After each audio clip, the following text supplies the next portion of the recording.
Okay, income income from business का chapter निकालें।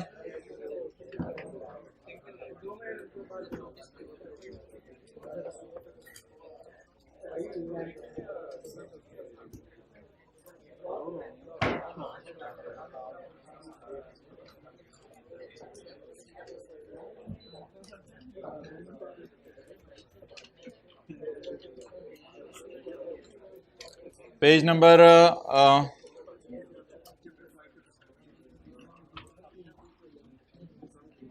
153, page 153 पर आप आ जाएं और इसमें निकालें जी point number D. Point number D,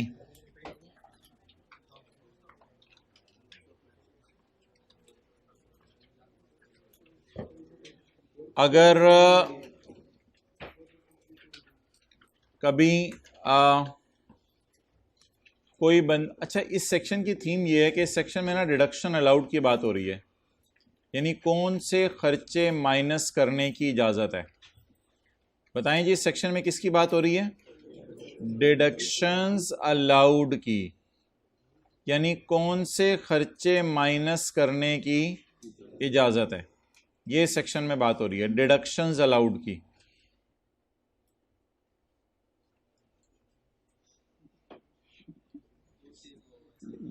या इसको कर दो भाई आके 22, 23 पे, 24 पे। जी मोहतरम, इस सेक्शन में हाइब्रिड क्लास में बात हो रही है कि कौन से खर्चे माइनस करने की इजाज़त है, कौन सी डिडक्शंस अलाउड हैं। कोई बंदा अगर बैंक में पैसे रखवाए तो बैंक उसको जो इंटरेस्ट पे करेगा, सोच के बताएं, ये बैंक के लिए एक्सपेंस होगा या बैंक के लिए इनकम होगी? एक्सपेंस होगा। पढ़ें जी point number D, any amount paid by a bank to a person maintaining profit और लॉस शेयरिंग अकाउंट और अ डिपॉजिट अकाउंट। तो लिखें, किसी बंदे ने बैंक में पैसे रखवाए, बैंक उसको इंटरेस्ट पे करेगा। किसी बंदे ने बैंक में पैसे रखवाए, आप भी लिख लेना, किसी बंदे ने बैंक में पैसे रखवाए, बैंक उसको इंटरेस्ट पे करेगा।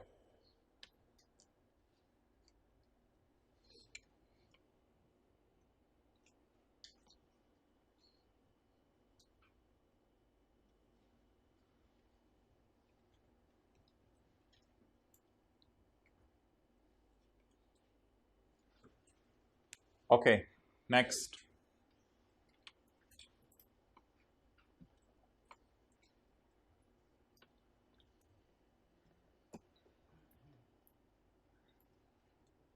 ये बैंक के लिए क्या होगा? खर्चा ना, ये बैंक के लिए खर्चा होगा। अच्छा जी, एक है लेसी, एक है लेसर। आमतौर पे ये होता है कि लेसी लेसर को किराया पे करता है। कौन किसको किराया पे करता है? लेसी लेसर को किराया पे करता है। लेकिन कई दफ़ा ऐसे होता है कि लेसी और लेसर के दरमियान एक बंदा आता है, एसपीवी, स्पेशल पर्पस व्हीकल। इसे असल में कहते हैं debt collection agent. Debt collection agent, इसका काम क्या होता है ये सुन लीजिएगा। इसका काम ये होता है कि ये लेसी से किराया लेता है और लेसर को देता है। डेट कलेक्ट, जैसे होता नहीं रेंट कलेक्शन चार्जेस होते थे, डेट कलेक्शन एजेंट। अब लेसी इसको किराया देगा 100 रुपया और ये बंदा लेसर को सिर्फ 98 देगा। ये 2 रुपए डेट कलेक्शन एजेंट की कमीशन इनकम होगी।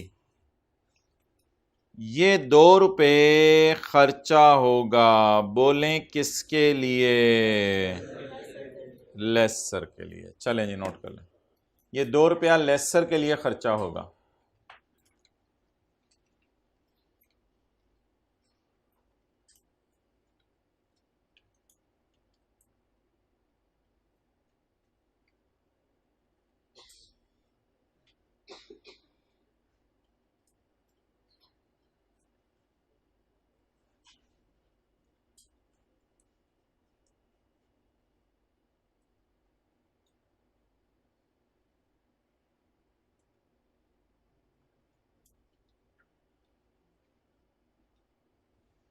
क्या करवाना है बताओ मुझे। नहीं ठीक है, आप जैकेट उतार दो, पहले तो जो मैनुअल हल है वो कर लो ना, फिर उसकी तरफ आ जाती है।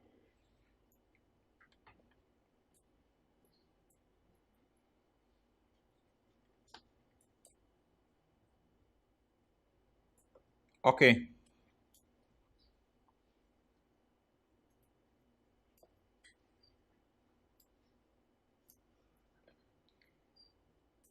इसका नाम बड़ा मुश्किल सा है। इसका नाम है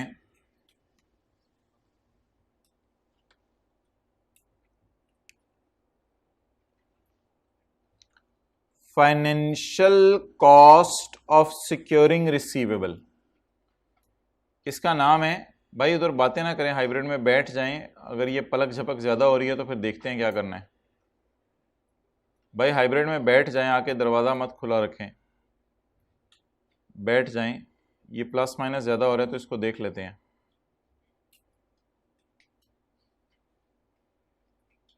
अच्छा, इस 2 रुपये का नाम बोलें क्या है? Financial cost of securing receivable. अच्छा, किसका रिसीवेबल सिक्योर हो रहा है? कोई मुझे बता सकते हैं बंदा? लेसर का रिसीवेबल सिक्योर हो रहा है। किस से? लेसी से। तो 2 रुपया खर्चा है लेसर के लिए। ये नोट कर लिया आपने सारा? चलें जी पढ़ें। The financial cost of securing receivable being the difference between amount receivable by lesser। amount receivable by lesser कितनी थी? 100, but amount received from SPV सिर्फ कितनी है?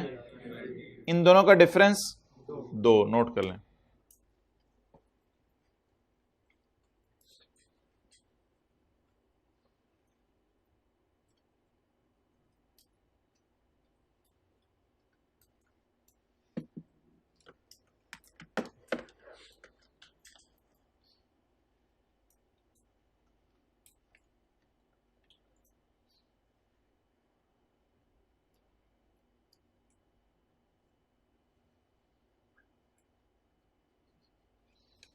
अच्छा जी, तो financial cost of securing receivable being the difference between जो amount laser ने लेनी थी और जो अमाउंट लेसर को मिली, इन दोनों का डिफरेंस। अच्छा, ये 3 लोग हैं, house building finance corporation, national development leasing company और small and medium enterprise. HBFC का काम है लोगों को घर बनाने के लिए लोन देना। NDLC का काम है लोगों को लीज पर एसेट्स देना। और स्मॉल एंड मीडियम एंटरप्राइज का काम है लोगों को छोटे स्केल पर कर्जे देना। तो HBFC, NDLC और SME, ये 3 इदारे हैं। जब इन 3 इदारों ने अपना अपना काम शुरू किया था तो इनके पास पैसे नहीं थे, तो इन्होंने पाकिस्तान के स्टेट बैंक से जाके, जिसे सेंट्रल बैंक भी कहते हैं, लोन लिया था। और आजकल ये वो जो लोन है उस पर स्टेट बैंक को इंटरेस्ट पे कर रहे हैं। ये इंटरेस्ट जो है इन 3 इदारों के लिए खर्चे के तौर पर माइनस करने की इजाज़त है। SBP ने इनको लोन दिया हुआ है और ये उनको इंटरेस्ट पे कर रहे हैं। The interest paid by HBFC, by NDLC, by SME to State Bank on loan provided by State Bank is deduction for HBFC, NDLC and SME, is deduction for them.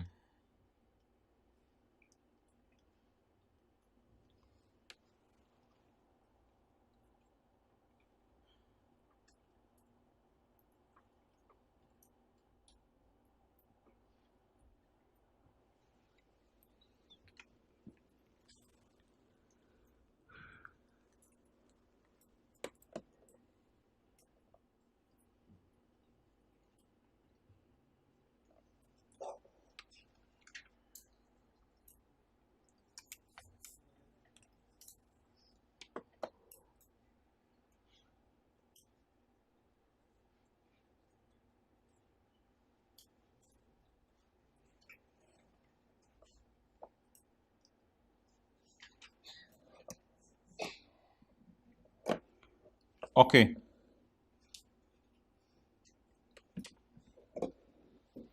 अच्छा भाई, ये जो कल पढ़ा था उसको अब रिवाइज करना है ज़रा। पिछली क्लास में हमने ये पढ़ा था कि अगर कभी कभी किसी बिजनेस को ज़रूरत पड़े ज़िंदगी में एसेट लीज पे लेने की, तो जो बिजनेसमैन एसेट लीज पे लेगा उसको जो लीज का रेंट होगा वो माइनस करने की इजाज़त होगी। ये पहली बात हमने पढ़ी थी। A deduction shall be allowed for lease rental paid by lessee to a bank. Lessee ने जो बैंक को लीज रेंटल पे किया है वो खर्चे के तौर पर माइनस करने की इजाज़त होगी। अच्छा, इसके बाद हमने एक कॉन्सेप्ट पढ़ा था जाते जाते,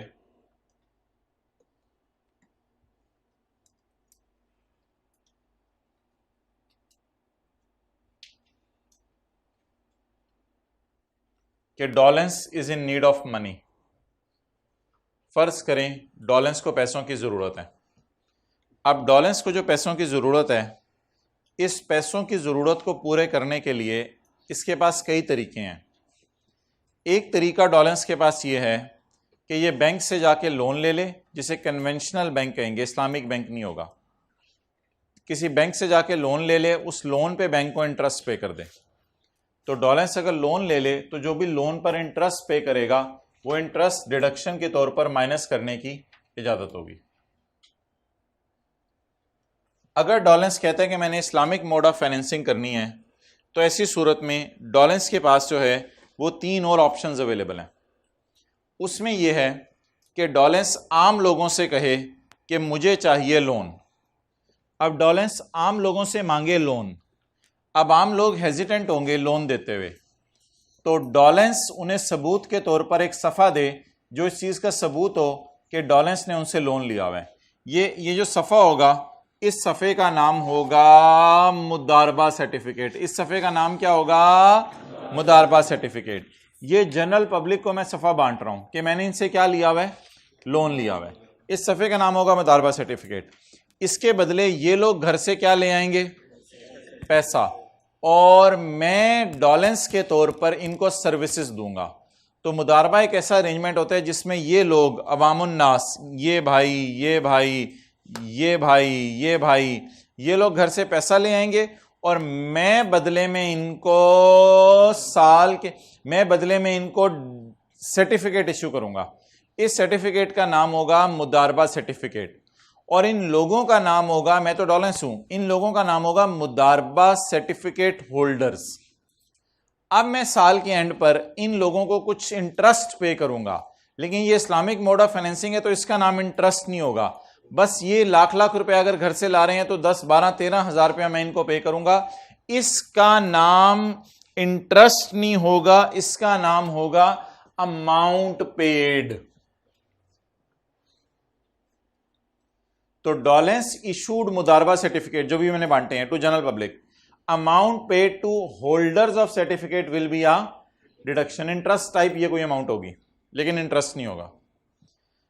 इसी तरह चंद अरसे बाद डॉलेंस को और पैसों की जरूरत पड़ी, तो अब डॉलेंस ने लोगों को जो बांटा वो थे मुशारका सर्टिफिकेट। लोगों को जो बांटे वो क्या थे? मुशारका सर्टिफिकेट क्या होते हैं? मुशारका सर्टिफिकेट ये होते हैं कि शिरकत करो, थोड़े से पैसे ये लोग डालेंगे, थोड़े से पैसे ये लोग डालेंगे और थोड़े से पैसे मैं डालूंगा, और साल के एंड पर जितने पैसे ये घर से लाए होंगे उसके बदले इनको कुछ इंटरेस्ट पे करेंगे। हालांकि ये इंटरेस्ट नहीं होगा, ये एक अमाउंट होगी। तो डॉलेंस इशूड मुशारका सर्टिफिकेट्स, तो साल के एंड पे जो मैं अमाउंट इनको पे करूंगा होल्डर्स ऑफ सर्टिफिकेट को, ये डॉलेंस के लिए खर्चे के तौर पर माइनस करने की इजाजत होगी। इंटरेस्ट टाइप चीज होगी लेकिन इंटरेस्ट नहीं होगी। और आखिर में डॉलेंस किसी बैंक के पास गया और बैंक से कहा कि तुम मेरे से शिरकत का एग्रीमेंट कर लो। डॉलेंस मेड अरेंजमेंट ऑफ मुशारका विद बैंक। तो बैंक इसको जो अमाउंट पे करेगा वो डॉलेंस के लिए खर्चे के तौर पर माइनस करने की इजाजत हो। सो अब डॉलेंस जो बैंक को अमाउंट पे करेगा इंटरेस्ट टाइप, तो वो बैंक के लिए जो है वो इनकम होगी, लेकिन हम डॉलेंस से हमारे लिए ये खर्चा होगा। अच्छा, इंग्लिश बड़ी आसान है। Any interest on loan paid by Dolens, any amount paid to Mudarba certificate holder, any amount paid by Dolens to Musharka certificate holder, or any amount paid by Dolens to a bank under a scheme of Musharka। तो ये सारी चीजें खर्चे के तौर पे डॉलेंस की किताबों में माइनस करने की इजाजत है।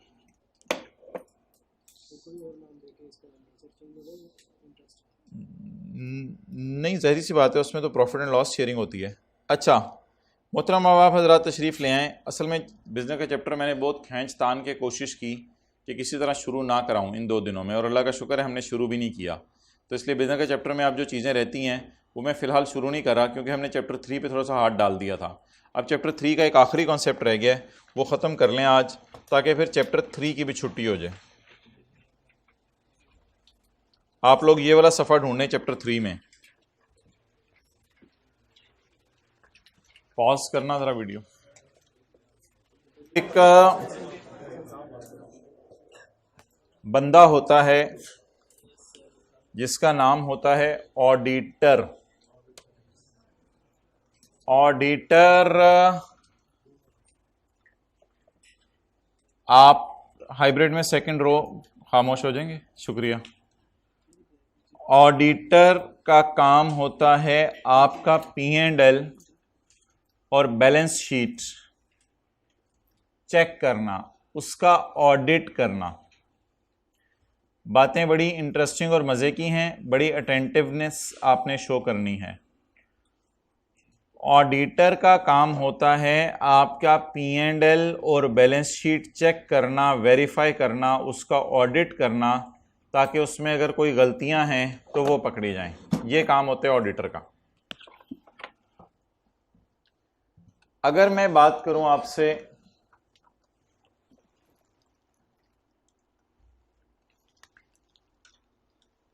PTCL और KPMG की, तो KPMG ऑडिटर है, ये एक ऑडिट फर्म है, शायद आपने नाम सुना हो। आर्टिकल्स करने के लिए लोग यहाँ पे जाके CV देते हैं। ये एक ऑडिट फर्म है, ऑडिटर है। KPMG ऑडिट करता है PTCL का। KPMG क्या करता है? ऑडिट करता है PTCL का। KPMG के लिए PTCL ऑडिट क्लाइंट है। बोलें, KPMG के लिए, भाईजान ये बातें बड़ी इंपॉर्टेंट है आज। KPMG के लिए PTCL क्या है? KPMG PTCL का ऑडिट करेगा। तो KPMG के लिए PTCL is an audit client. PTCL audit करवाएगा अपना KPMG से।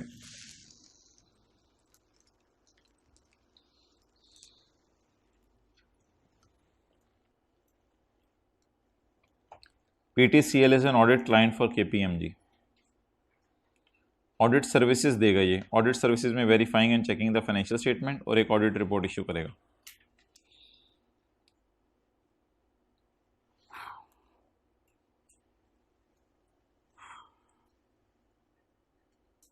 PTCL ने KPMG को कहा कि आप मुझे टैक्स सर्विसेज भी दो। भाई आप किधर अटेंटिव हो? पीटीसीएल ने केपीएमजी को कहा आप मुझे टैक्स सर्विसेज भी दो। टैक्स सर्विसेज क्या होंगी? जैसे आप किसी डॉक्टर साहब के पास गए, आपने डॉक्टर साहब को कहा सर आपने मेरा दांत निकाला, बहुत अच्छा दांत निकाला, आप ऐसा करें मेरे जूते भी साफ कर दें। उन्होंने आपके जूते भी साफ कर दिए, 100 रुपये उसके ले लिए उन्होंने। थोड़ी देर बाद आपने कहा डॉक्टर साहब आपके तो हाथ बड़े ज़बरदस्त हैं और नरम हैं, सर मेरे ना सर की मालिश भी कर दें। डॉक्टर साहब ने आपसे 500 रुपये लिया, आपके सर में तेल लगा दिया सरसों का, आपकी मालिश भी कर दी। अब डॉक्टर है, दांत निकालने की सर्विस भी दे रहे हैं, डॉक्टर है जूते पॉलिश करने की सर्विस भी दे रहे हैं, डॉक्टर है आपकी मालिश भी कर रहे हैं। सर मेरे ना कमीज़ का बटन टूटा हुआ है सर वो भी लगा दें। उसने कहा चल यार ये भी लगा देता हूँ, क्या हुआ ऐसी क्या बात है। 30 रुपये उसने बटन लगाने के ले लिए, 5 रुपये का बटन था, 30 रुपये बटन लगाने के ले लिया उसने। तो ये डॉक्टर ने कितनी सर्विसेज दी हमें? 4। अब पीटीसीएल केपीएमजी से क्या करवा रहे? ऑडिट।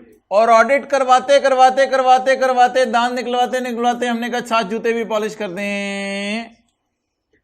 ऑडिट करते करते हमने कहा हमें टैक्स सर्विसेज भी दे दो। टैक्स सर्विसेज 3 किस्म की होती हैं। Tax services are of 3 types. Making tax calculations. PTCL वालों ने केपीएमजी को कहा हमें टैक्स, ये चैप्टर 3 के अंदर एंड पे सफा है, ये सफा ढूंढ के रखें, सफा खोल के रखें। अच्छा अभी कुछ लोगों को मिला भी नहीं क्लास में, हालात तो ये हैं। टैक्स सर्विसेज, पीटीसीएल ने केपीएमजी को कहा आप हमें टैक्स कैलकुलेशन करके दें। भाई टैक्स कैलकुलेशन तो बड़ा मुश्किल काम है, ये बहुत मुश्किल काम है। इसमें क्या करना पड़ेगा? वो जो सारी कैलकुलेशन हम क्लास में व्हाइट बोर्ड पे करते थे वो सारी की सारी करनी पड़ेगी। कैपिटल गेन इनकम कितनी है, इनकम प्रॉपर्टी कितनी है, कितने घर किराए पे दिए हुए हैं, उनका कितना रिपेयर अलाउंस बनता है, शेयर कब खरीदे थे, किस साल बेचे थे, सिक्योरिटीज कब खरीदी, कब बेची, मूवेबल प्रॉपर्टी कब खरीदी, कब बेची। ये तो सारा लंबा चौड़ा काम है। एक न्यूमेरिकल सॉल्व करते हुए हमें आधा पौना घंटा, घंटा डेढ़ लग जाता है। तो making tax calculations is practically a difficult task. तो पीटीसीएल ने केपीएमजी को रिक्वेस्ट किया आप मुझे टैक्स भी कैलकुलेट करके दें। प्रिपेयरिंग कैलकुलेशंस इन एक्सेल, एक होता है माइक्रोसॉफ्ट एक्सेल, जो माइक्रोसॉफ्ट वर्ड का बाप होता है। बहरहाल माइक्रोसॉफ्ट वर्ड का अपना काम है, माइक्रोसॉफ्ट एक्सेल का अपना काम है। तो माइक्रोसॉफ्ट एक्सेल के अंदर डिफरेंट कैलकुलेशन हो जाती हैं। मिसाल के तौर पे आपने अब इनकम फ्रॉम सैलरी लिखी, फिर आपने इनकम फ्रॉम बिजनेस लिखी, और आपने लिखा यार ये 2 मिलियन है, ये 3 मिलियन है, ऑल्ट इज इक्वल टू का बटन दबाया, दोनों का टोटल हो गया ऐसे। तो इसमें बहुत सारे शॉर्टकट्स अवेलेबल हैं जिनको आप यूज़ कर सकते हैं और यूज़ करके इनको जो है वो तरतीब चीज़ों को दे सकते हैं। आपने कोई रो हाइड करनी है, आपका दिल चाह रहा है ये हाइड कर दूं, तो आपने रो हाइड करने की ऑप्शन रखी हुई है, किधर है, कंट्रोल एच है, पता नहीं कौन सी कमांड होती है।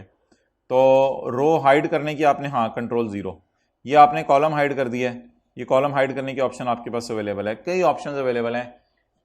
इधर आप एक्सेल के अंदर एक रिटर्न बनाते हैं, इसे कहते हैं टैक्स कैलकुलेशन करना। आंखें खोल के क्लास लेनी है, इसे कहते हैं टैक्स कैलकुलेशन करना। Making tax calculation, preparing calculation in Microsoft Excel such as tax depreciation calculate करना। और इस कैलकुलेशन की बुनियाद पे पता है क्या होगा? Making tax calculation for journal entries. और बाद में जो पेएबल टू गवर्नमेंट की फिगर आती है हमारी व्हाइट बोर्ड पे, उसकी एंट्री क्या होती होगी? Journal entry payable to government की, टैक्स एक्सपेंस डेबिट और पेएबल क्रेडिट, ये उसकी एंट्री होती है। और जनरल एंट्रीज करंट टैक्स की भी होती हैं, जो करंट ईयर में आपने पे करना है, और कोई डेफर करके टैक्स देने हैं उसकी भी एंट्रीज होती हैं। डेफर टैक्स भी आप पढ़ेंगे FAR 2 में। तो एंट्रीज 2 किस्म की होंगी, करंट जो आपने टैक्स देने हैं उसकी भी एंट्रीज होंगी, कोई डेफर करके आपने टैक्स देने हैं उसकी भी एंट्रीज होंगी। आपने पीटीसीएल को जब ऑडिट कर रहे थे तो पीटीसीएल ने आपको कह दिया कि पीएमजी हमें टैक्स भी कैलकुलेट करके दे दो ताकि हम जनरल एंट्रीज भी उसकी कर लें। इसके बाद अगला काम जो पीटीसीएल ने आपको दिया वो आसान था, वो था preparing tax return, tax return बनाना। भाई टैक्स रिटर्न मुश्किल काम नहीं है, ये जो सारा डाटा इधर बन चुके हैं ना, इसे कॉपी करके एफबीआर के पोर्टल पे पेस्ट करना, दैट इज टैक्स रिटर्न बनाना। टैक्स रिटर्न बनाना आसान काम है। टैक्स रिटर्न बनाना इज जस्ट लाइक सालन को प्रेजेंट करना। आप बताएं सालन बनाना मुश्किल है या उसको कुकर से निकाल के डोंगे में प्रेजेंट करना मुश्किल है? बनाना मुश्किल है। उसको डोंगे से उस कुकर से निकाल के डोंगे में प्रेजेंट करके धनिया ऊपर डाल देना, ये कोई कमाल की चीज है? ये तो हर आम बंदा भी कर सकता है जिसको सालन बनाना ना भी आता हो। तो क्या सालन बनाना मुश्किल है या प्रेजेंट करना मुश्किल है?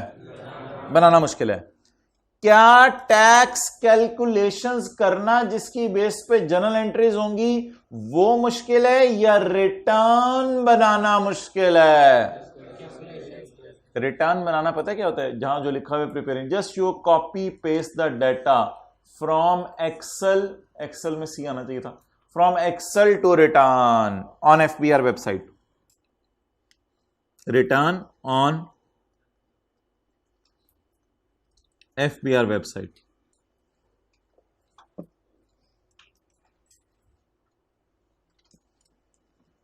सिर्फ आप कॉपी पेस्ट कर देंगे डाटे को माइक्रोसॉफ्ट एक्सेल से लेकर एफबीआर की वेबसाइट पर, तो बोले रिटर्न बनाना आसान काम है, टैक्स कैलकुलेट करना मुश्किल काम है। रिटर्न बनाना आसान काम है और टैक्स कैलकुलेशन करके देना मुश्किल काम है। इसके अलावा एक और टैक्स सर्विस है, टैक्स प्लानिंग सजेशन, यानी टैक्स प्लान कैसे करना है, इस तरह से आप कैलकुलेशन सारी करें कि टैक्स कम से कम कैलकुलेट हो, टैक्स प्लानिंग इसे कहते हैं। अच्छा, अब मोहतरम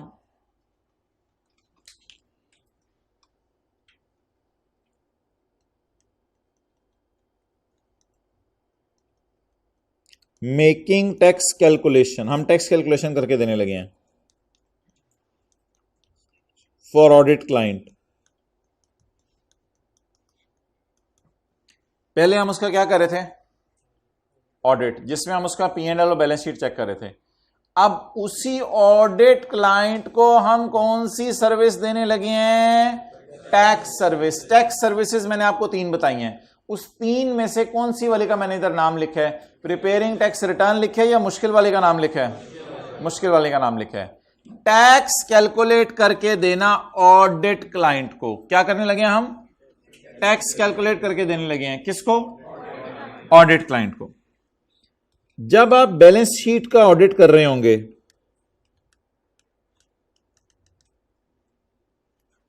तो उसमें नॉन करंट लायबिलिटीज भी आ रही होंगी, करंट लायबिलिटीज भी आ रही होंगी।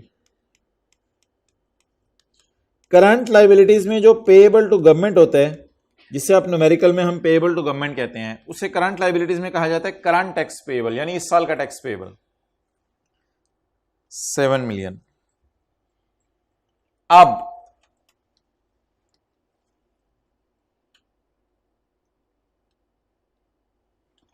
खतरा है, बहुत बड़ा खतरा आ गया। क्या? कोई बंदा खतरा बताए हाथ खड़ा करके।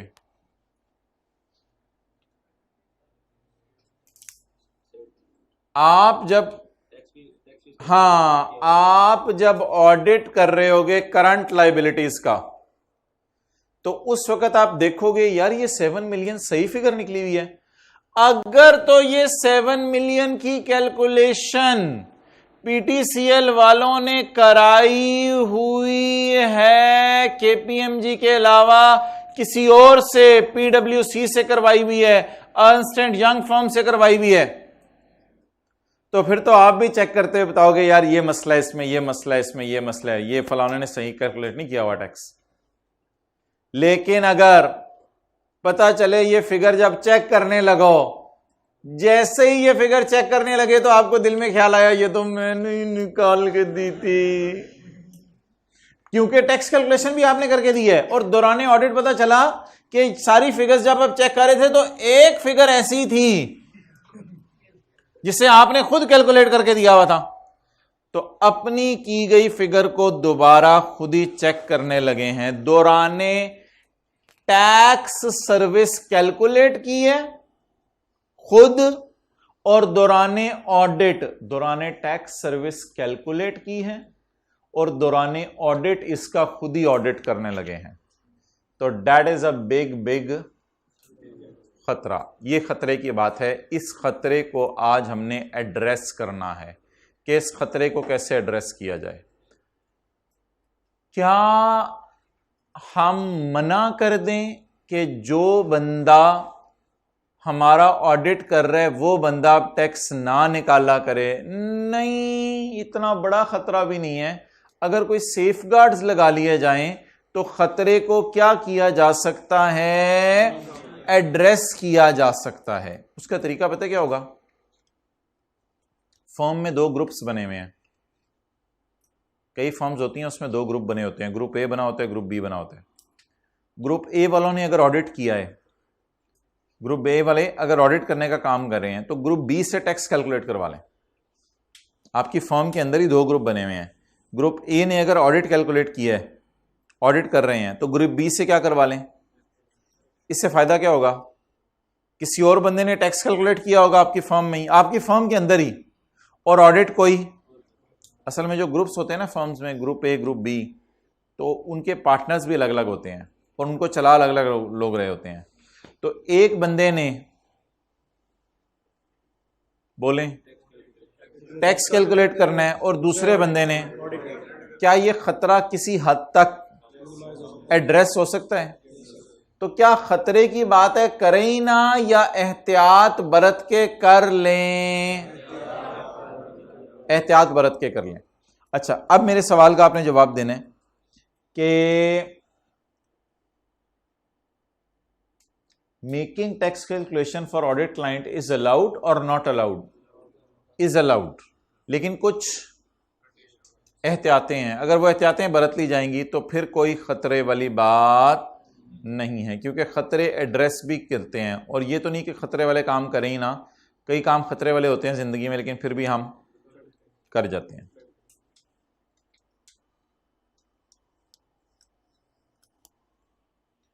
उसी डॉक्टर ने, आपको पता है अस्पतालों में एनेस्थीसिया देने के लिए, मरीज को बेहोश करने के लिए अलग डॉक्टर होता है, और फिर बाद में ऑपरेशन करने के लिए अलग डॉक्टर होता है।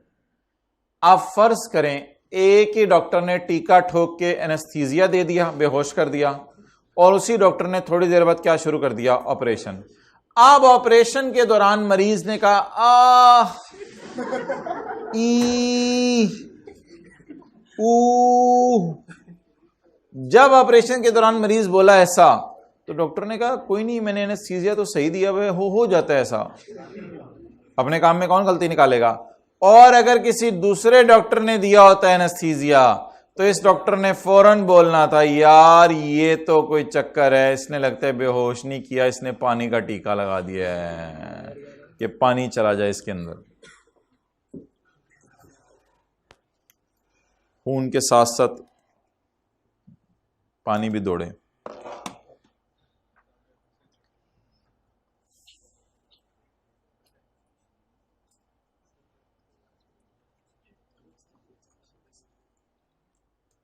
Providing tax services to audit client, साथ वाले को बोले providing tax services to, oh that create a self review threat. ये कौन सा थ्रेट होता है? Self review threat.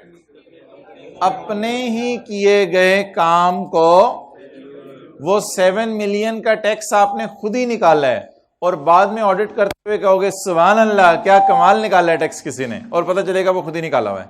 तो अपनी ही फिगर का दोबारा क्या कर रहे होगे? ऑडिट। प्रोवाइडिंग टैक्स सर्विसेज, ये कोट अगर पहना हुआ है तो पीछे से मारेंगे तो लगेगी तो नहीं? नहीं लगेगी? लगेगी। हाँ बोल रहे लगेगी। Providing tax services to audit client, create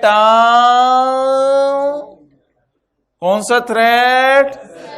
self review threat. ये एक सेल्फ रिव्यू थ्रेट क्रिएट हो जाएगा। You will verify the current tax payable figure. you will verify the current tax payable figure.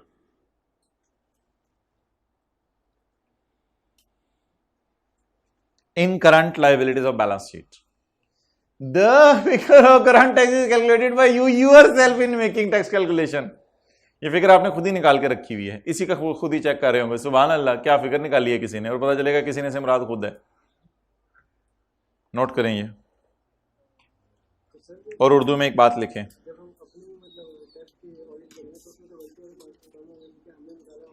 ये भी एक इम्पैक्ट है, ये भी एक बात है।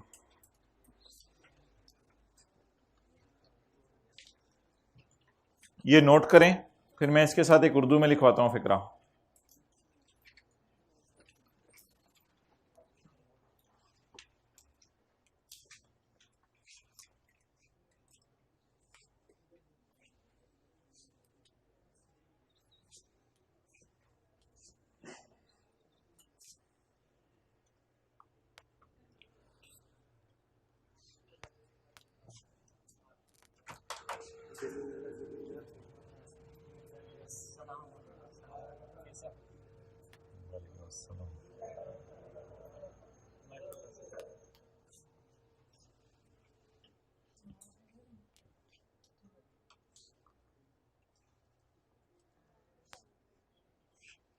लिखें उर्दू में, हमने ही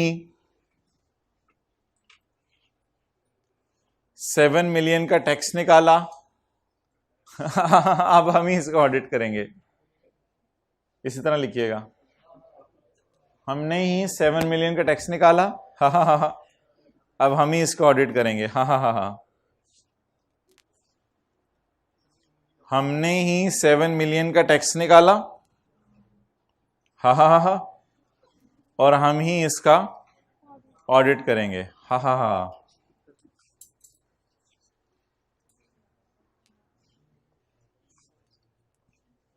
हा भी लिख लें एंड पे, और हम ही इसको ऑडिट करेंगे। हु नहीं लिखना था।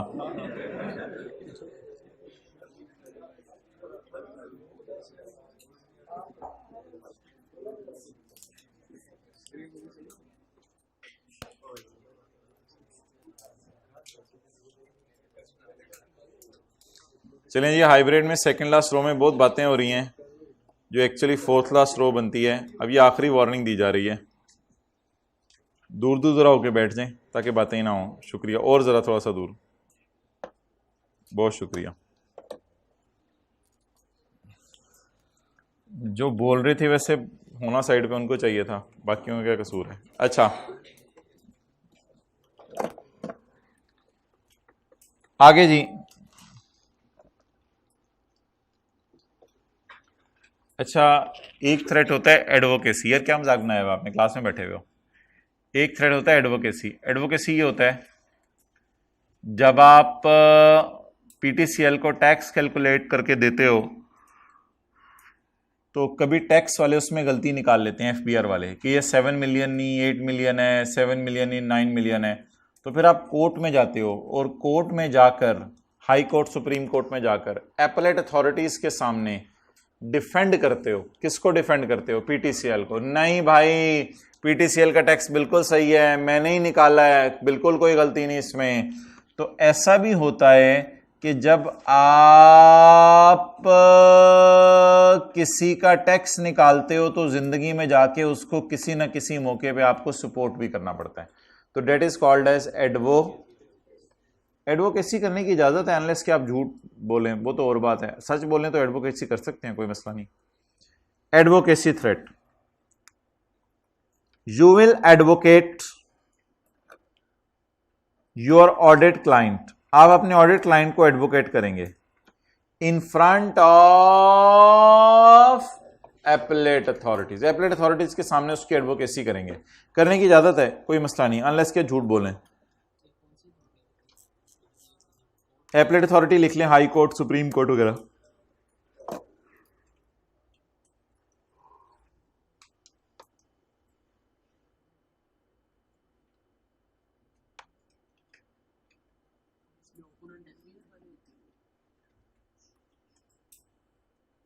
टैक्स पेयर और एफबीआर वाले होते हैं और कोर्ट होता है फिर डिसाइड करने वाला। अच्छा, हाइब्रिड में मुराकबे से उठ जाएं चौथी रो में और क्लास शुरू करें अब। Firms are prohibited from providing certain tax services to audit clients. कितने लोगों को ये फिक्रा समझ आया है? अगर पूरी कहानी सुन रहे थे तो समझ आया होगा। फर्म्स को मना कर दिया गया है। फर्म्स को क्या कर दिया गया है? From providing all tax services, certain tax services to,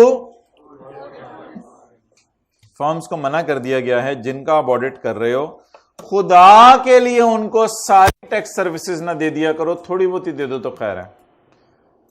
because खतरा, खतरे की इंग्लिश थ्रेट, थ्रेट, बिकॉज खतरा एहतियात बरत के भी कम नहीं होता, क्योंकि जो खतरा है अगर एहतियातें बरतें भी तो कम। एहतियातें कौन सी बताई थी मैंने?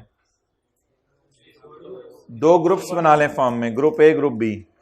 ग्रुप ए का काम हो ऑडिट करना और ग्रुप बी का काम हो टैक्स कैलकुलेट करना। एहतियात बरत लें, लेकिन कई दफा खतरा इतना ज्यादा होता है कि खतरा एहतियात बरत के भी। कैसे पता चलेगा खतरा ज्यादा है? अगर आपका दोस्त कोरोना के वार्ड में एडमिट है और मरीजों को आए हुए उधर हुए भी अभी 2-3 दिन है, कोई मरीज सैनिटाइजर यूज नहीं करता, कोई मरीज मास्क नहीं पहनता, तो उस कोरोना के वार्ड में आप अपने दोस्त का पता करने जाने से पहले बहुत ज्यादा डरेंगे, क्योंकि खतरे का लेवल बहुत ज्यादा है। लेकिन अगर पता चला है कि वो कोरोना के वार्ड में नहीं है, वो तो एक अलग कमरे के अंदर एडमिट हुआ हुआ है और उसने मास्क भी पहना हुआ है, उसने गाउन भी पहना हुआ है और उसने जो है वो 7 सैनिटाइजर भी यूज किया हुआ है, और आप जो एज आ पेशेंट के पता करने के लिए जा रहे हैं, आपको भी 3 फुट के फासले पे खड़ा किया जाएगा। जब आप ये चीजें सुनेंगे आप कहेंगे खतरा तो है, लेकिन इतनी ज्यादा एहतियातें बरत ली गई हैं कि अब खतरे का थ्रेट काफी कम हो गया है। तो अब अगली बात यह है कि आपने ऑडिट क्लाइंट को टैक्स सर्विस, कौन से क्लाइंट को? ऑडिट क्लाइंट को कौन सी सर्विस देने से पहले खतरे का लेवल देखना है। अगर खतरे का लेवल का हुआ तो फिर आप बेशक उसको ऑडिट सर्विस, टैक्स सर्विस मादरत ना दीजिएगा। Factors for evaluating the level of खतरा। खतरे का लेवल कैसे पता चलेगा कि खतरा कितने लेवल का है? कैरेक्टरिस्टिक्स ऑफ एंगेजमेंट, यानी आपको क्या काम करने को कहा गया है। एंगेजमेंट 3 किस्म की हो सकती है, या तो आपको रिटर्न बनाने को कह दिया जाए, या आपको टैक्स कैलकुलेट करने को कह दिया जाए, या आपको टैक्स प्लानिंग करने को कह दिया जाए। कैरेक्टरिस्टिक्स ऑफ एंगेजमेंट, आपको क्या काम करने को कहा गया है?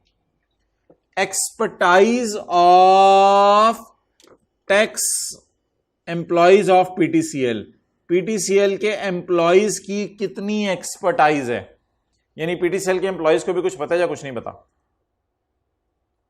एफबीआर का सिस्टम कैसे है, आसान है या मुश्किल है? मुश्किल है तो खतरा ज्यादा होगा, आसान है तो आसान होगा।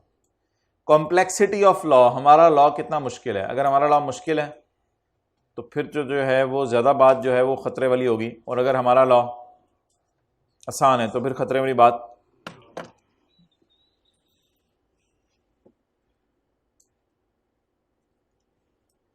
आ जाए भाई पेज नंबर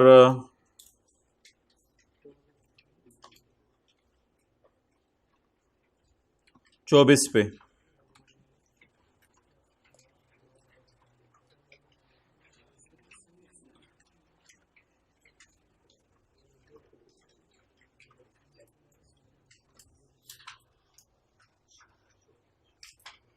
टैक्स सर्विसेज में क्या क्या आता है? नंबर 1, रिटर्न बना के देना, जो कि एक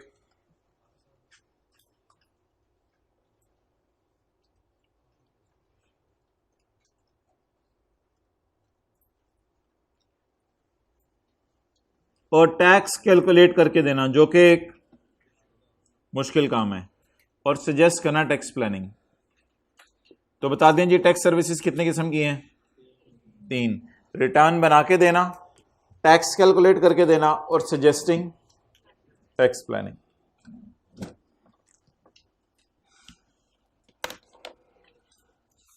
providing tax services to audit client, ओए होए होए होए होए होए होए, क्या किसको प्रोवाइड करने लगे हैं? ऑपरेशन जिसका करना है उसी का एनेस्थीसिया करना, ओए होए होए, बहुत रिस्की है। Providing tax services to an might create a self review threat or might create an advocacy threat.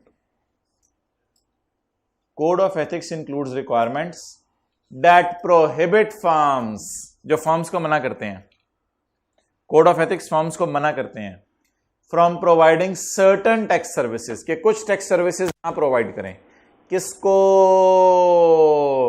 To audit clients, audit clients को सर्टन टैक्स सर्विसेज ना दें इन सम सर्कमस्टांसेस, बिकॉज खतरा कैनॉट बी एड्रेस्ड बाय एहतियात बरतना, खतरा एहतियात बरत के भी कम नहीं हो सकता। ये फिक्र है ना, दो बड़े कमाल के फिक्रे, इन दोनों फिक्रों को समझना है आपने। प्रोवाइडिंग क्या? अच्छा, जब मैं टैक्स सर्विसेज बोलता हूं आपके जहन में 3 सर्विसेज आती हैं, और जब मैं कोई इनमें से कोई एक बोलूं तो जहन में फिर एक ही आनी चाहिए। Providing tax services to audit clients might create a self review और advocacy threat. Code of ethics में इंक्लूड है रिक्वायरमेंट्स जो मना करती हैं फर्म्स को कि कुछ टैक्स सर्विसेज प्रोवाइड ना करें टू ऑडिट क्लाइंट्स कुछ सिचुएशंस में, बिकॉज खतरा cannot be addressed by applying, क्योंकि खतरा एहतियात बरतने से भी कम नहीं हो सकता। Tax services to audit clients, ओहो बहुत रिस्की काम करने लगा है। Tax services to audit clients, factors for evaluating the level of खतरा, वो कौन से फैक्टर्स हैं जिनसे खतरे का लेवल पता चलेगा? Factors for evaluating level of खतरा क्रिएटेड बाय, क्रिएट कैसे हुआ है, खतरा कैसे क्रिएट हुआ है? क्रिएटेड बाय प्रोवाइडिंग, क्या प्रोवाइड किया जा रहा है? टैक्स सर्विस, किसको? To audit client. Factors for evaluating level of खतरा created by providing tax service to audit client include characteristics of engagement, कि काम क्या है, लिखें काम क्या है, यानी क्या काम करना है? टैक्स रिटर्न बना के देनी है, क्या करना है?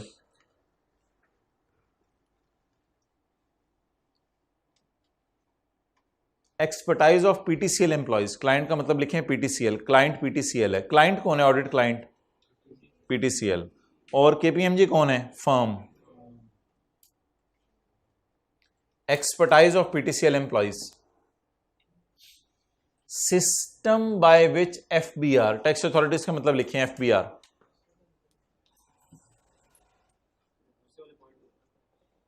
Expertise of client employees. अगर पीटीसीएल के एम्प्लॉइज का तजर्बा ज्यादा होगा तो खतरा कम होगा, और अगर पीटीसीएल के एम्प्लॉइज तजर्बाकार नहीं होंगे खतरा ज्यादा होगा। The system by which tax authorities assess and administer tax, tax वाले कैसे टैक्स को देखते हैं, and the role of the firm in that process, और उसमें आपका किस हद तक रोल है कि आपने टैक्स वालों को क्या क्या कैलकुलेट करके देना है, and the complexity of tax regime, degree of judgment necessary in applying it. Complexity of tax regime का मतलब लिखें इनकम टैक्स ऑर्डिनेंस कितना मुश्किल है, ये एक सवाल है, इनकम टैक्स ऑर्डिनेंस कितना मुश्किल है।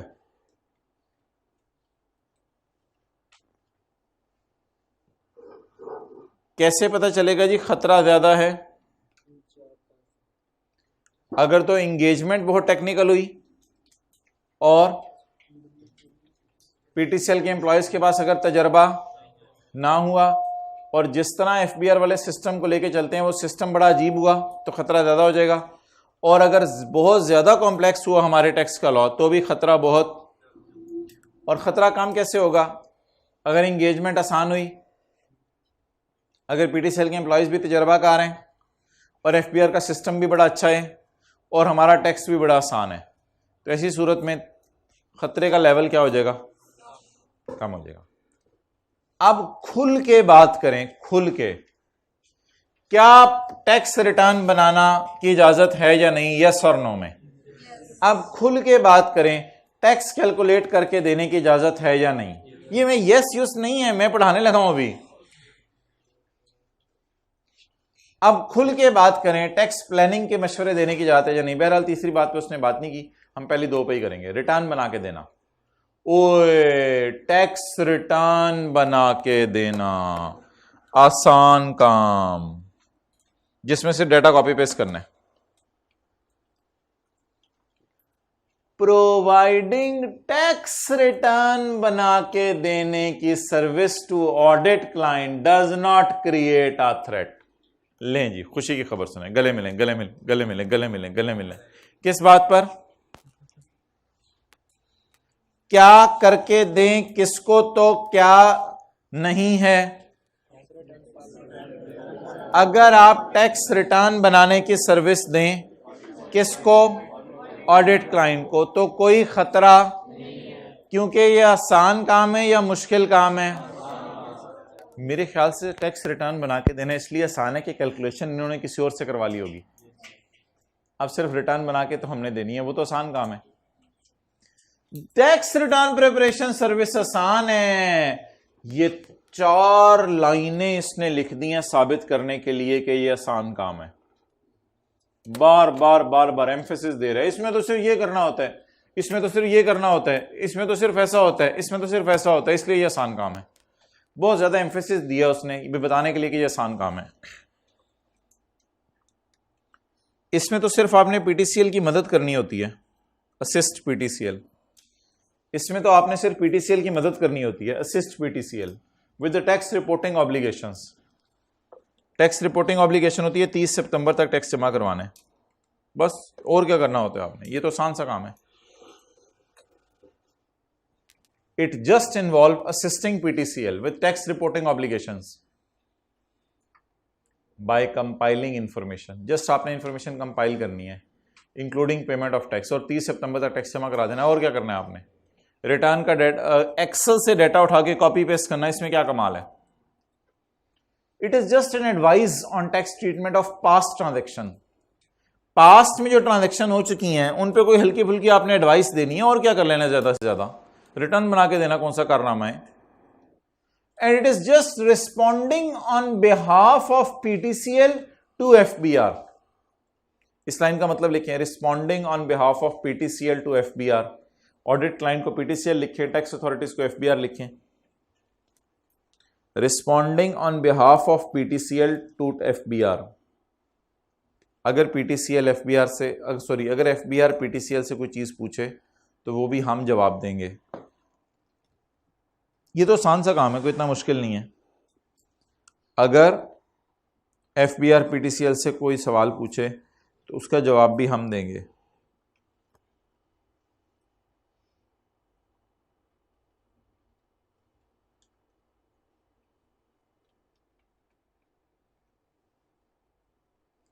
Just advising on tax treatment of past transactions and responding on behalf of audit client to tax authorities and request for additional information analysis। लिखें, कई दफ़ा एफबीआर वाले ज़्यादा डेटा मांग लेते हैं। Request for additional information analysis का मतलब लिखें, कई दफ़ा एफबीआर वाले ज़्यादा डेटा मांग लेते हैं, वो देना, वो भी दे देंगे। कई दफ़ा एफबीआर वाले ज़्यादा डेटा मांगते हैं तो वो भी दे देंगे। आगे लिखें, तो वो भी दे देंगे।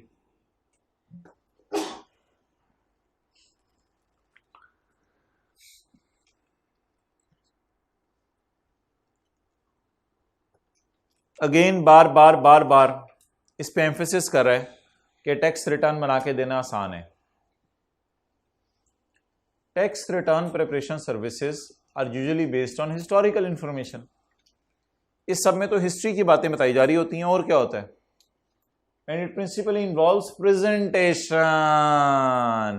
असल में ये कुकर से डोंगे में सालन निकालने जैसा आसान है। It is just a presentation of such information, ये कुछ भी नहीं है under existing law. Further returns आमतौर पर टैक्स वाले उन पर नजर भी मार लेते हैं, इसलिए कोई गलती हो तो टैक्स वाले भी हमें बता देते हैं। इसलिए ये सारा काम करना बिल्कुल कोई खतरे की बात नहीं है। तो बड़ा सबसे बड़ा फतवा उसने ऊपर दिया था, preparing tax return does not create a threat. Tax return बना के देना कोई खतरे की बात नहीं है।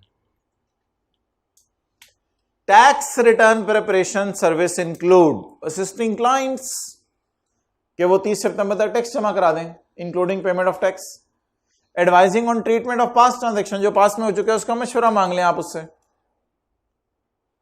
केपीएमजी से, on behalf of audit client to tax authorities, request for additional information, अगर एफपीआर वालों ने एडिशनल इंफॉर्मेशन मांगी है वो लेके दे दें आप।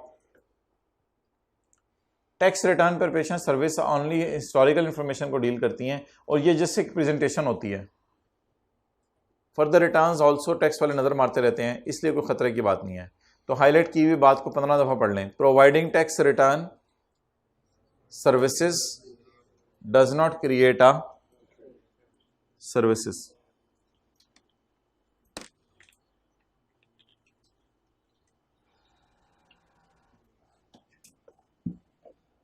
ओए होए होए, मुश्किल काम।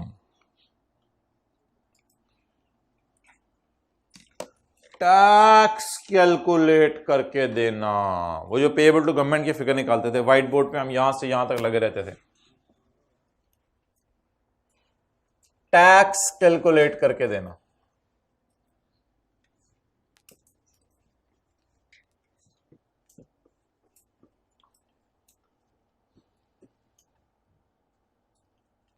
Preparing calculation of current tax, current tax वो जो 7 मिलियन का निकाला था, and preparing calculation of defer करके जो टैक्स देना है for an audit client for accounting entries, फिर उसके बाद में अकाउंटिंग एंट्रीज होनी है उनकी, that will B later on audited by us, जिनका बाद में हमने खुद ही ऑडिट करना है, खुद ही ये फिगर्स निकालनी है, बाद में खुद ही ऑडिट करना है।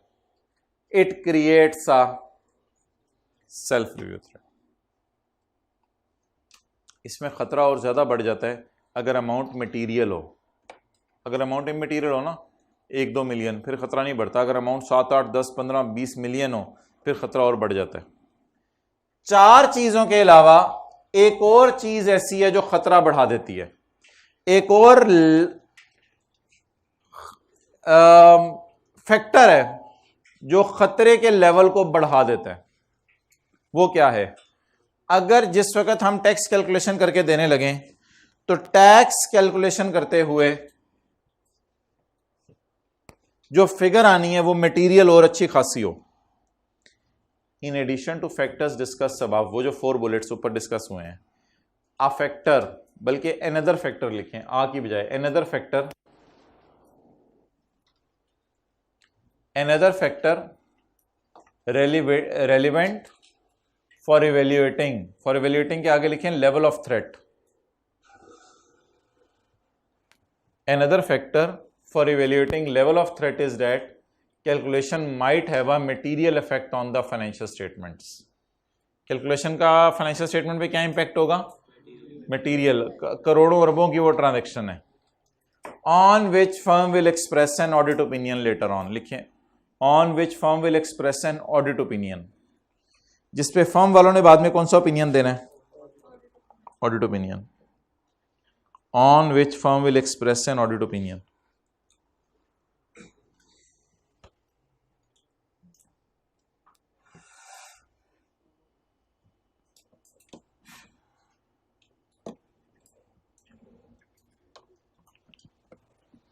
अच्छा, अब यार खुल के मुझे बताओ कि क्या मैं ऑडिट क्लाइंट्स को टैक्स कैलकुलेट करके दे सकता हूं? कहते हैं मुझे ये बताओ कि ये ऐसी कंपनी है जिसमें पब्लिक का इंटरेस्ट नहीं है, ये ऐसी कंपनी है जिसमें पब्लिक का इंटरेस्ट है। अगर तो ऐसी कंपनी है जिसमें पब्लिक का इंटरेस्ट है तो फिर तो बहुत खतरे की बात है, और अगर आप किसी ऐसी कंपनी का ऑडिट कर रहे हो जिसमें पब्लिक का इंटरेस्ट नहीं है तो ये तो छोटी मोटी कंपनी है, इसकी खैर है।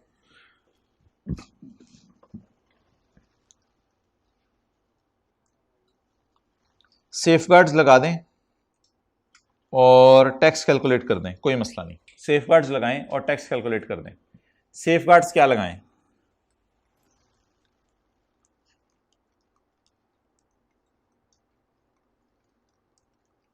KPMG है, इसके 3 ग्रुप्स हैं।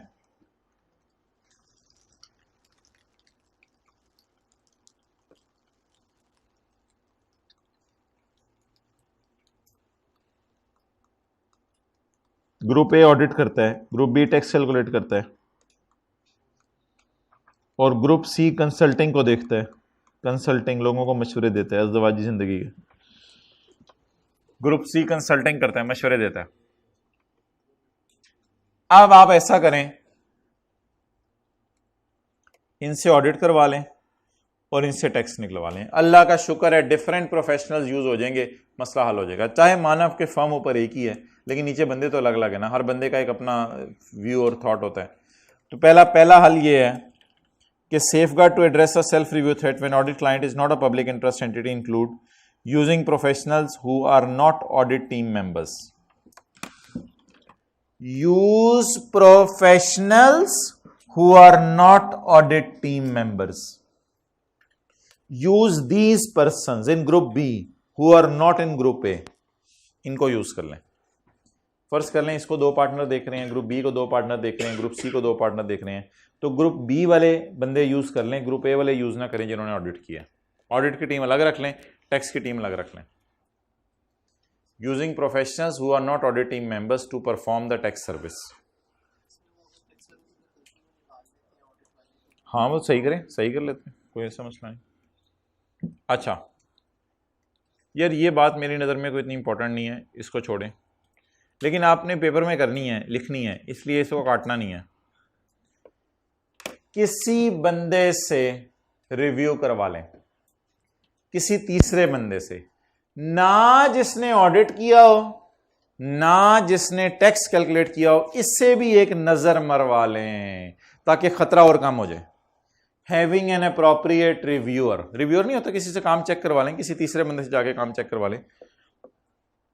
Having an appropriate reviewer who was not involved in audit work and who was not involved in tax service perform. लिखें यहां बड़ा बड़ा टैक्स।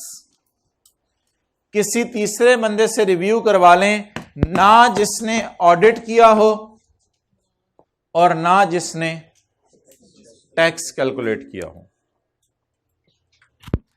अब आप मुझे बता दें कि समरी क्या बनी बात की। 2 सेफगार्ड्स लगाकर जो पब्लिक इंटरेस्ट एंटिटी नहीं है उसको, अगर हम 2 सेफगार्ड लगाकर अगर पब्लिक इंटरेस्ट एंटिटी नहीं है तो उसको हम टैक्स कैलकुलेट करके दे सकते हैं।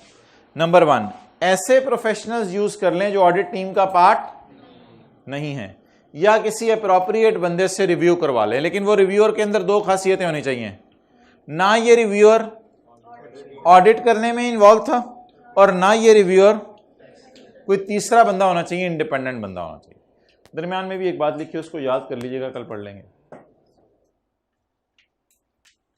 अल्लाहु अकबर, अगर आप ऐसी कंपनी को ऑडिट कर रहे हैं जिसमें पब्लिक का इंटरेस्ट है, पब्लिक कंपनीज जैसे होती हैं, पब्लिक लिस्टेड कंपनीज, ओए होए होए, फिर भाईजान नहीं, वो आ गया जिसका इंतजार था।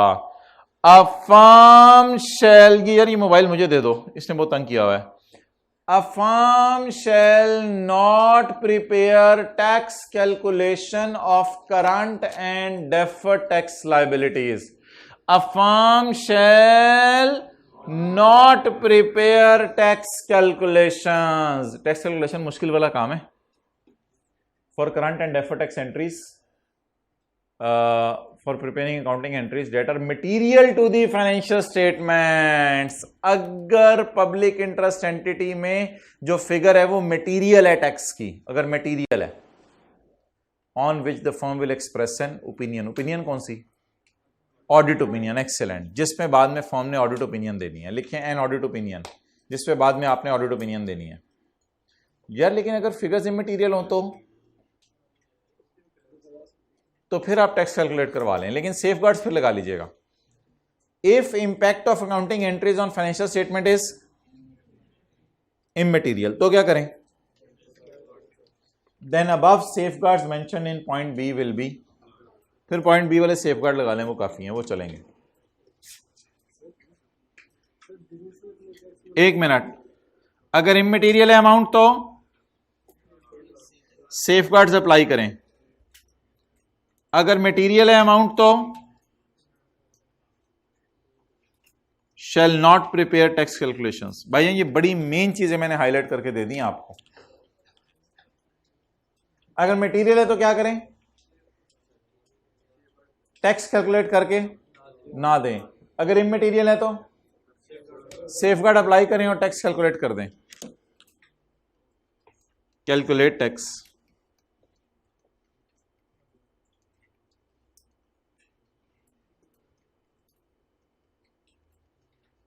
No problem, calculate tax, tax calculate कर दें।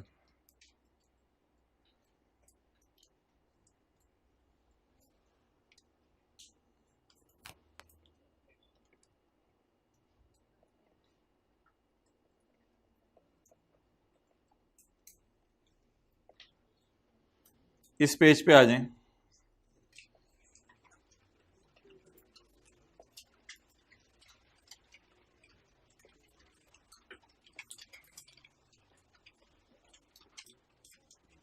टैक्स सर्विसेज में क्या क्या आता है? 3 काम। Number 1 preparing tax, making tax calculation for and suggesting tax planning. कहां जा रहे हो? पेज 30 से आ गया? नहीं 31 नंबर तो नहीं लगा होगा।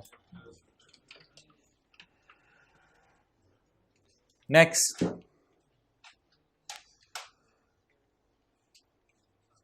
यार ये बात जरा याद करें ज़बानी, providing tax services.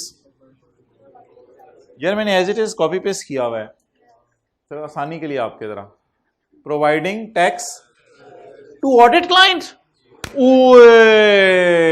Might create a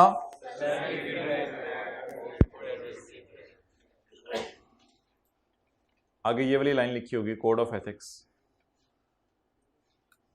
code of ethics includes requirements that prohibit forms. इस तरह डब्बों में तोड़ तोड़ के करें तो आसान होगा घर में याद करना। डेट प्रोहिबिट फॉर्म्स को मना करती हैं। किस चीज से मना करती हैं? From providing certain tax services. किसको? कब? इन सम सर्कमस्टांसेस। अब ये जो 4 खतरा का लेवल चेक करने के लिए फैक्टर्स, खतरे का लेवल चेक करने के लिए factors. Tax service to audit client, factors for evaluating level of threat. Number 1 characteristics of tax expertise of PTCL employees, system by which tax authorities assess and administer the tax and the role of the firm, complexity of हमारा law.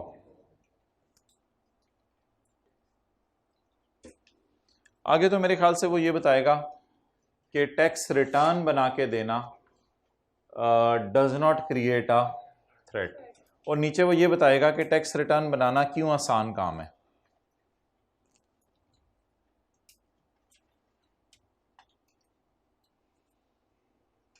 Tax return preparation, tax return बना के देना सारे audit clients को, हर किस्म के, public हो non public हो, से कोई फर्क नहीं पड़ता। Providing tax return preparation services to audit client does not usually create a threat. Why?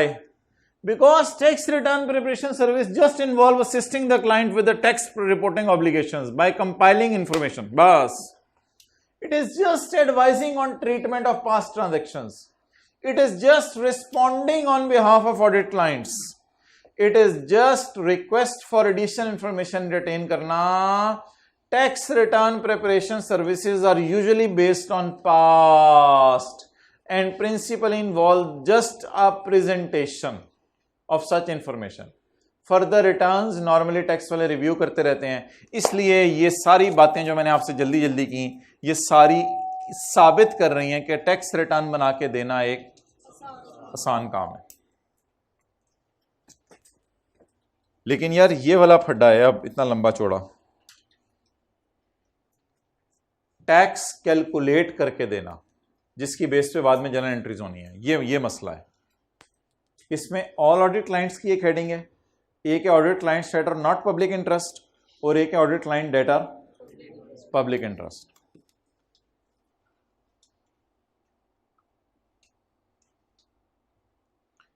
Preparing calculation of current and for audit client. Preparing tax calculations for accounting entries might create a tax calculate करके देना बहुत खतरे की बात है भाईजान। 4 factors के अलावा एक 5वां फैक्टर भी है। In addition to the factors discussed above, a factor relevant for evaluating threat that calculation might have a material effect on the financial statement on which later on we will form an opinion, audit opinion। excellent। अच्छा यार, उनका क्या करना है? Audit clients that are not public interest entities, safeguards लगा दें। Audit clients that are, इधर safeguards लगा दें। कौन से सेफगार्ड्स लगाएं? Safeguards to address self interest threat when the audit client is not a include using, आगे याद हो गया होगा आपको, using the professionals who are not audit team, जो ऑडिट टीम में नहीं थे वो वाले टैक्स निकालें। हैविंग एन अप्रोप्रिएट रिव्यूअर, एक रिव्यूअर लेके आए, हु वाज नॉट इन्वॉल्व्ड इन, पहली लाइन मैंने आपको नहीं पढ़ाई आज, who was not involved in audit work and who was not involved in tax service perform. ऐसे बंदे को लेके आए ना जिसने ऑडिट किया हो और ना जिसने, उससे रिव्यू करवा लें। रिव्यू करवाने से भी जरा तसल्ली हो जाती है। अब कौन सी बच गई? Audit clients that are public interest if impact is and if impact is immaterial. अगर इमटेरियल है तो क्या करें? देन अबव सेफगार्ड्स में be applied. If impact is material, a firm shall not prepare tax calculation for current and for an audit client. Audit client के लिए ये करने की इजाजत नहीं है। For preparing accounting entries which are material to the, on which later on we will express an audit opinion. बाद में जिसपे हम कौन सी opinion परफॉर्म करेंगे? An audit opinion. I hope आसान था, क्लियर हो गया। अच्छा, इन डब्बों से याद कर लेंगे या ऊपर से याद करेंगे? डब्बों से कर लेंगे, बस ठीक है जी, किस तरह भी करें याद होना चाहिए। अच्छा जी, आप लोग घर में भी इसी तरह चीज़ों के डब्बे बना लेते हैं। Really appreciate you, that is very nice. A person is present in Pakistan for a period और period amounting in aggregate to 183 days or more in Pakistan. इस तरह आप लोग हर चीज़ों के डब्बे बना लेते हैं। ये मैंने किसकी डेफिनेशन रिवाइज करवाई है? इस तरह आप जो हर चीज़ के डब्बे बनाते हैं, ये बहुत अच्छा है। I really appreciate you. Page number 25।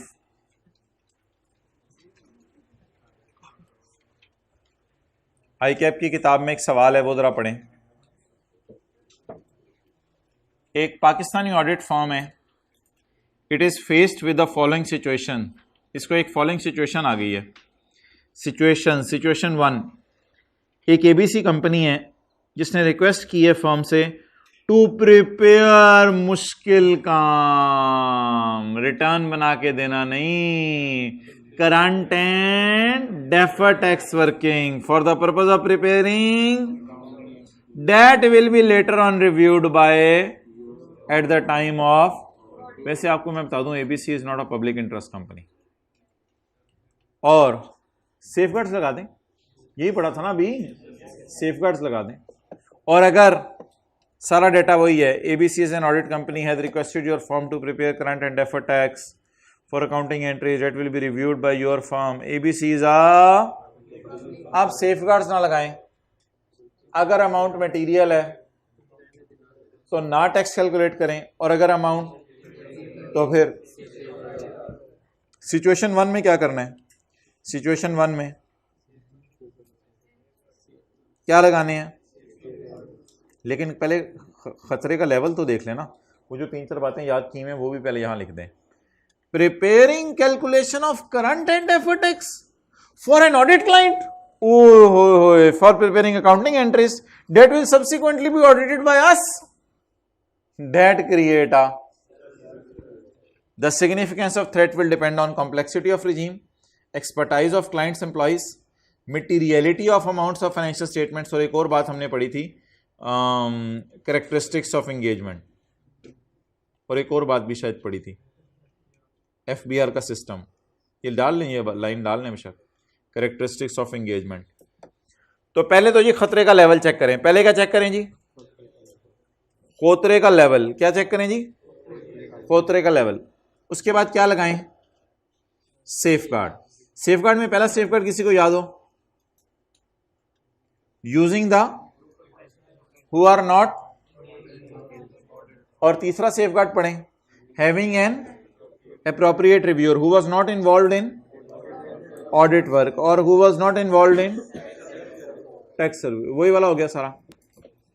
अच्छा यार एक और चीज नई ऐड कर लें, ये भी घर में याद कर लीजिएगा। ऑब्टेनिंग एडवाइस फ्रॉम एक्सटर्नल बंदा, किसी बंदे से मशवरा भी ले लें, यार मैं ये खतरे में कूद जाऊं या नहीं।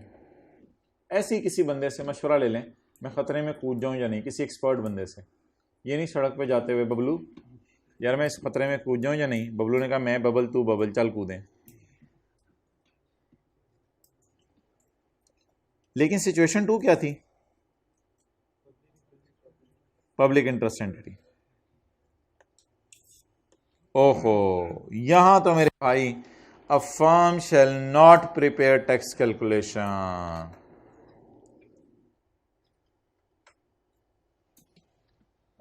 यार एक अजीब बात आने लगी है। अगर इमरजेंसी हो जाए तो अमाउंट मटेरियल भी हो तो कर दें कैलकुलेट टैक्स। अगर क्या आ जाए? इमरजेंसी आ जाए और अमाउंट इन इमरजेंसी और अनयूजुअल सिचुएशन, अगर इमरजेंसी हो जाए या अनयूजुअल सिचुएशन हो जाए, when it is impossible for audit client to make other arrangement, impossible तो नहीं, impractical, practically possible नहीं लग रहा, impractical for audit client, audit client कौन है? To make other arrangements, we may provide, this may be the case when, कब होगा?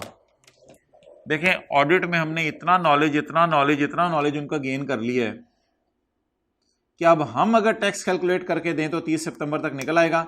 अगर और किसी से भी पूछा जाए, सारे कहें यार 30 सितंबर तक हम टैक्स नहीं निकाल के दे सकते, सारे कहें यार 30 सितंबर तक हम टैक्स निकाल के नहीं दे सकते, हर कोई कहे नहीं यार 30 सितंबर तक हम नहीं निकाल के दे सकते। तो दौराने ऑडिट हमारा इतना नॉलेज, आपने ये सवाल पूछा था ना शुरू में, दौराने ऑडिट हमारा इतना नॉलेज गेन हो गया है कि अब हमारी वजह से ही उनको फायदा होगा और कोई आएगा तो नया स्यापा ही पड़ेगा। तो मेरे ख्याल से फिर थोड़ी सी छूट देनी चाहिए और इस सिचुएशन का नाम रखना चाहिए इमरजेंसी सिचुएशन। इमरजेंसी सिचुएशन में अगर हमारे अलावा और कोई डूबते को सहारा ना दे रहा हो तो फिर हम ही अगले को टैक्स कैलकुलेट कर दें, थोड़ी बहुत ही गुंजाइश अवेलेबल है, मटेरियल अमाउंट्स हो तब भी। In emergency or other unusual situations, when it is impractical for audit client to make other arrangements, फिर क्या करें?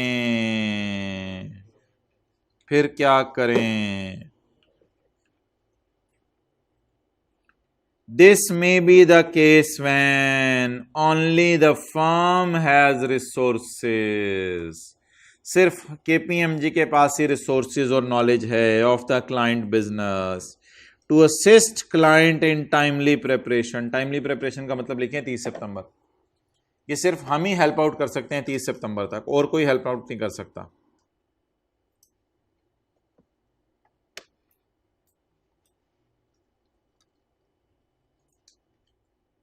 इन timely preparation of calculation of current and deferred tax and stopping us, अगर हमें रोका जाए, ओए होए, stopping us from providing service will result in significant difficulties for PTCL. PTCL बहुत मसले में फंस जाएगा। For example failure to meet the regulatory reporting requirement. Regulatory reporting requirement क्या है? लिखें 30 सितंबर तक। 30 सितंबर तक फिर पीटीसीएल के लिए पॉसिबल नहीं है। चलें छोड़ें, ये 2 लाइनें बाद में कल पढ़ लेंगे दोबारा, सेफ गार्ड्स भी कल इंशाल्लाह पढ़ लेंगे। आज अब टेस्ट देके जाइएगा। यार एक सवाल है सैलरी का और एक वेल्थ स्टेटमेंट का न्यूमेरिकल है, 1-2 छोटे से सवाल हैं, उनको आप इग्नोर भी कर दें, तो ये 2 सवाल तो सारे करके जाइएगा टेस्ट में, तैयारी जैसी भी है।